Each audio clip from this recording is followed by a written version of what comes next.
How do you know if you have a rare old banknote? In this video, I'm going to tell you everything you need to know to make sure you aren't missing any rare old banknote worth potentially thousands of dollars. Welcome back to Old Money Prices. If this is your first time here and you want to learn more about rare coins and paper money, start now by subscribing and clicking the bell so you don't miss anything. Let's jump right into the video. Up first, we have a 1928 $100 bill pack. So this pack has a face value of $10,000, but this sold for a lot of money. But this is what you want to be looking out for. You don't need to have a full pack of 100 of these notes, but this specific date is really what's going to stand out here. So let me tell you really quickly how much this sold for. So this $10,000 pack that someone might have just been holding on to for quite a long time sold for $60,500. That's right, $60,500. Now, even if you had one of these notes, one of these $100 bills, it will likely sell for over $600. And here's why. So the biggest thing on these $100 bills is going to be the date. As you look closely there, this is a 1928 $100 bill. Also, the condition of these bills is spectacular. There is not a single fold on these bills. These are very crisp, uncirculated bills. So if you have a 1928 $100 bill, it may be worth a lot of money, guys, especially if it's in good condition. Also, you see on the note there, it has a number 5 on the left. That is the district. Depending on which district your $100 bill is from will depend on how rare that $100 bill is. So it could be worth a lot more or a little bit less depending on what district it came from. Here we have a $50 bill with the same thing, this one from 1928, and also this has a star designation at the end of the serial number there. So this $50 bill sold for $11,500, and this is exactly why. As you can see, this one was graded by PMG, a 65 EPQ. That means exceptional paper quality. The highest grade you can get in grading paper money is 70. This is 5 points away, and the 70 grade is really challenging to get. In some instances, it's nearly impossible. But this high uncirculated grade means that there is not a single fold on the bill. Again, you see that number 5 on the left, that is the district that came from, the Richmond, Virginia, and this is from 1928. It has a star designation. Long story short, the star means that when they were printing these sheets, there was an error somewhere on the sheet and they had to scrap the entire sheet and they replaced it with this star sheet. That's why they call them replacement notes. And there was a collector out there that really wanted this note, and that's why this note sold in auction for $11,500. So if you have a 1928 $50 bill, or quite honestly any bill from 1928, you want to reach out to a paper money expert. We are constantly buying old paper money. You can reach us anytime you want. We offer a service on our channel. You can cancel at any time. Just click the join button down below. But the biggest thing is you want to get it appraised by at least 3 different people. I recommend not going to a pawn shop. I would go to a coin shop or a paper money expert. Get the opinion of at least 3 people. That way you know you're getting the true value of your note, because the last thing you want to do is find a $50 bill like this and sell it for $100, when in reality this one sold for $11,500. So please do your research, do your due diligence. Last thing I want for you guys is to get scammed. Now, these 2 notes are probably some of my favorites. So this, I'm a bit of a nerd, I get it. So here's 2 $20 bills. These are from 1928. You can see the serial numbers are consecutive. That means you have, at the end there, you see 512 and 513. These bills were printed in sheets of consecutive numbers. These 2 bills are considered a changeover pair. Now, how do you know if you have a changeover pair? Essentially, you're going to have 2 consecutive bills just like this, and also look at the date. On the top note, you see it says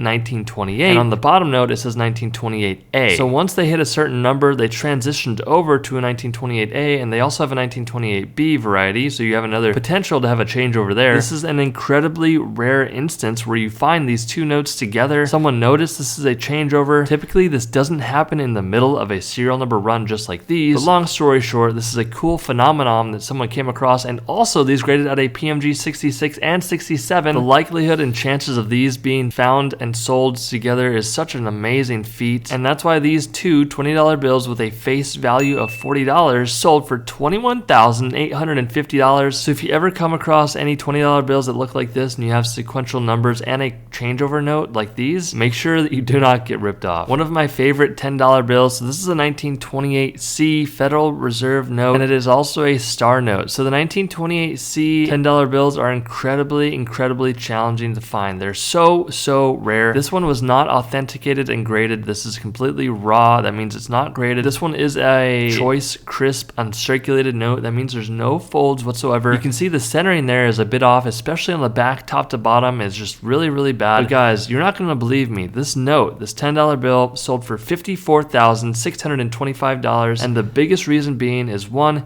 it's a 1928C, 2, it's a star note, and 3, it is in really good condition at an uncirculated grade. Up next, Next, we have a 1955 dollar bill graded by PMG, a 65 EPQ. This is also a star note. As we know, star notes can be incredibly rare on the older bills, and this bill sold for $19,550. Here we have a pack of $2 bills. Now let me just tell you really quickly, they still print $2 bills today. That's right, in 2021 they're still printing $2 bills. Anyone that comes across a $2 bill, most of the time it's not going to be that valuable, but this pack is very valuable. As you can see on the strap there, it says $200. That means you have 100 $2 bills with a face value of $200, and this pack of $2 bills sold for $3,450, and this is exactly why. As you can see, there is a star at the end of the serial number. That means it's a replacement note. This was a pack of notes that replaced a different sheet of notes. So essentially that sheet had an error somewhere on the sheet. This sheet replaced it. They cut it up and sent it off to a bank where someone could pick it up. And yes, you could go to your local bank today and say, hey, do you have any $2 bills available? Ideally, if you want to do any crazy pack hunting like this, I would ask them if they could order some brand new bills and get you little packs like this. The best part about doing this is when you get them, you could literally look through them and then give them right back and get your money back into your account. You know, some clerks aren't really cool with this, so it's ideal to go to different sort of banks so you're not just wasting their time, right? But it is possible just to go to a bank and find something like this, you know, put $200 down, get a pack like this, and be able to sell it for $3,450. So this is what people need to be looking out for, because the majority of people out there that look at their $1 bills do not know what to look out for. Now, your typical collector or your typical person is going to look at this note and say, oh, I have a rare star note. Now, for 1988, star notes are not that rare. They're pretty common. There's a couple things that make this note sell for so much money. So full transparency, this $1 bill sold for $4,200. I'm going to tell you exactly why right here. So first of all, it is a star note. Second of all, it graded as a PMG 67 EPQ. Remember, the highest grade is 70, so this one's really, really high. That means there's no folds on the bill, and these grading companies like PMG and PCGS grade these notes based off of how many folds they are, overall eye appeal, and also the centering. Centering is a huge deal, and by centering, I mean, if you look at the margins left to right, top to bottom, is it centered? Is it right in the center of the bill, or is it off center? And lastly, this is a web note. This is what people don't really know what to look out for. So I'm going to throw up a couple diagrams here. This is the difference between a web note and a normal looking note. It's going to be the plate position, and also the look of Washington's face is going to be a little bit more washed out on the web note, and on a normal note, it's going to be more defined, more bold. So this is what you want to look out for. You know, if you have this trifecta of high grade, web note, and star note, you could have a $1 bill that's worth a lot of money, because this $1 bill sold for $4,200. Hit that subscribe button. It really does help out with the YouTube algorithm. Stay tuned for more, and I'll see you in the next video.